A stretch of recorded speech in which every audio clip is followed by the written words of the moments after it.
A very exciting weekend here in the Chiefs Kingdom, and a chance to talk to the chairman, Clark Hunt of the Kansas City Chiefs. And really the excitement maybe began last weekend. What about the greatest numerical comeback in the 53-year history of the team? What an exciting game it was, and a great comeback by the team. They showed tremendous character, got a very important win for us. This is Alumni Weekend.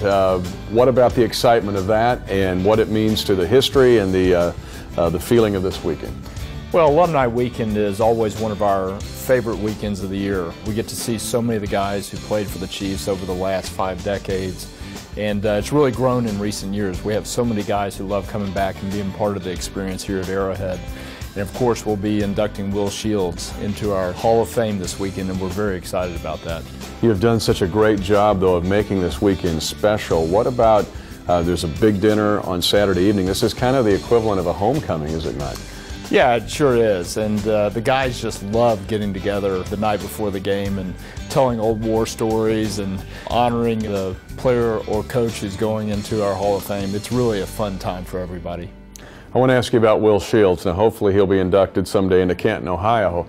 But the fact that he's this year's honoree, what do you remember about him and his career? What an incredible career he had. Truly one of the greatest players to ever play for the Chiefs. Multiple Pro Bowls, was a starter almost from day one, almost never missed a game. Great player. If you think about those teams during the 90s when we had so much success, Will was a key part of that. And then the great offense of the Dick Vermeil era, Will was a key part of that. How many times did he spring Priest Holmes for another touchdown? Too many to count.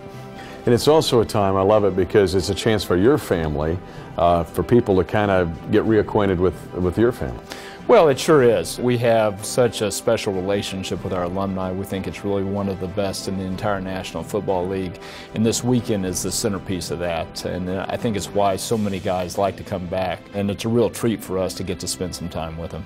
This will also be a memorable weekend because of what you're going to do with the Ring of Honor. Yes, we're very excited about it. When we renovated the stadium with some of the scoreboards that we put up, we felt that we needed to take the Ring of Honor down. And we created a Hall of Honor where our Chiefs alumni, and especially our Chiefs Hall of Famers, are prominently honored. And we also maintain the Ring of Honor on the boards around the stadium. But as we've thought about it over the last couple of years, as we heard from our fans, we realized that our fans wanted the Ring of Honor back. It was just special to them. And so, coinciding with the alumni game this year, we're going to debut the new Ring of Honor at Arrowhead Stadium. That's outstanding. And I want to ask you a final question, just for you personally, to be sitting there and look around that ring again to see all those names. What does that mean to you personally? It just brings back so many memories for the players who played for the franchise throughout the decades. Some of them back in the early days of the AFL when the league was just finding its way. Players who were part of Super Bowl IV and that great victory, that high point for the franchise. And really all the great players who played throughout the decade. It's going to mean a lot to me and a lot to our family.